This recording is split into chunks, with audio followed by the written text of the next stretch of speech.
maladie qui inquiète très sérieusement l'Europe, la peste porcine africaine. C'est un virus mortel pour les porcs, mais inoffensif pour l'homme. En revanche, l'homme peut porter le virus et le transmettre à l'animal. Alors pour l'instant, cette peste porcine africaine, PPA comme on l'appelle, reste en Belgique, mais elle se rapproche de plus en plus dangereusement de la frontière française et les éleveurs français s'inquiètent. Alors, le ministère de l'Agriculture préconise la construction de barrières, mais il autorise aussi des tirs de nuit sur les sangliers, notamment dans la Meuse, où Pierre Herbulot a assisté à la première nuit de chasse. Dans la nuit noire, on distingue à peine les bordures de la forêt depuis le champ. Pourtant, Christophe, agent de l'Office national de la chasse, y voit comme en plein jour, dans sa main, une caméra thermique. On est sur un site, on nous a signalé la présence d'une compagnie de sangliers. Donc on est venu ce soir justement pour essayer de les trouver. Bon, pour l'instant, il n'y a que des chevreuils, des blaireaux et des lièvres, et on n'a pas de sangliers présents sur la zone. On va encore patienter un petit peu. Dans un silence presque absolu, il guide son binôme, Laurent. Lui porte un grand fusil de chasse équipé d'une lunette de vision nocturne et d'un silencieux. Il vient de monter sur une colline pour essayer de trouver les sangliers. La nuit, ils bougent beaucoup, ils se déplacent beaucoup pour aller chercher leur nourriture. C'est pour ça qu'on reste un peu en poste fixe. On a une vue à 360 degrés et on peut tirer sans aucun problème de sécurité. Ces patrouilles de nuit viennent s'ajouter à la pose de pièges et aux grandes battues en journée. Plus de 100 bêtes tuées en une semaine. Un dispositif exceptionnel que chapeaute Olivier Thibault, le directeur de l'Office national de la chasse. L'objectif, c'est de créer une zone blanche entre la France et la Belgique en tuant tous les sangliers, sans exception. Oui, on va prélever un certain nombre d'animaux dans la zone en question, mais c'est pour protéger l'ensemble des animaux qui sont un peu plus loin. Ça veut dire qu'on tire aussi sur les marcassins, sur les petits ? On va essayer de faire baisser la population. Et c'est un crève-cœur pour tout le monde.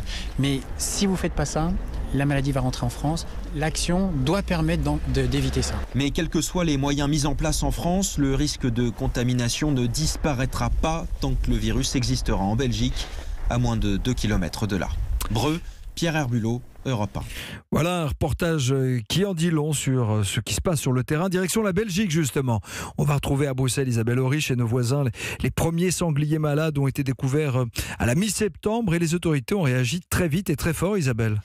Oui, le 13 septembre dernier, 2 sangliers contaminés sont découverts dans les Ardennes, tout au sud du pays. Dès le lendemain, une zone de sécurité est délimitée. Elle fait 6 fois la superficie de la ville de Paris. Inquiète pour les cochons d'élevage, les autorités ont décidé de prendre des mesures radicales. Écoutez Denis Ducarme, le ministre belge de l'Agriculture.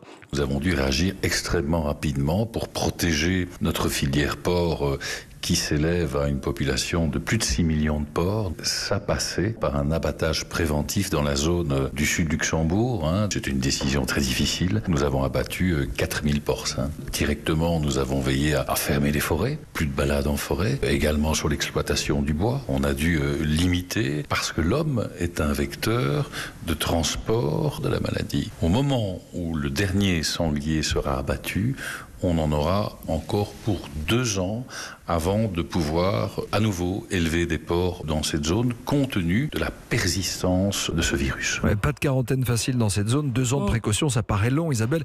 Est-ce que la Belgique a évalué les coûts concrets de cette peste porcine pour son économie ? Alors c'est encore trop tôt, selon les autorités. Il a déjà fallu indemniser les éleveurs. Il y aura des retombées sur le tourisme. Certains pays qui importaient du porc belge, comme la Chine ou la Corée, ont décrété un embargo. Ça pousse le prix du porc à la baisse et ça, évidemment, ça inquiète aussi le gouvernement. Mais la réalité, Isabelle, c'est qu'il n'y a pas de mesures 100% efficaces. En plus de la Belgique, il y a 9 autres pays qui sont déjà infectés. Oui, alors les mesures prises par les Belges semblent efficaces. Presque 400 sangliers malades ont été recensés dans la zone infectée, mais aucun cas dans la zone de vigilance qui sert de sas avec le reste du pays. Et surtout, aucun élevage n'a été contaminé. La Commission européenne a donc salué la fermeté des Belges. Alors, il faut savoir qu'il y a une stratégie européenne contre la peste porcine. Sur le papier, tous les pays font ce qu'il faut, mais dans la pratique, c'est moins vrai. En Pologne, en Roumanie, par exemple, l'épizootie n'est pas sous contrôle. Parfois, les mesures de sauvegarde sont mal appliquées. Parfois, la géographie complique le travail. Et la maladie est ultra contagieuse. Elle est là pour des années. Résultat, on voit fleurir les clôtures sur les frontières en Europe, entre la France et la Belgique, donc, mais aussi bientôt entre le Danemark et l'Allemagne. Voilà ce qui se passe en Europe. Europe 1 va plus loin justement avec la peste porcine africaine qui menace notre vieux continent. Une enquête signée Isabelle Horry à Bruxelles et Pierre Herbulot à Breux dans la Meuse.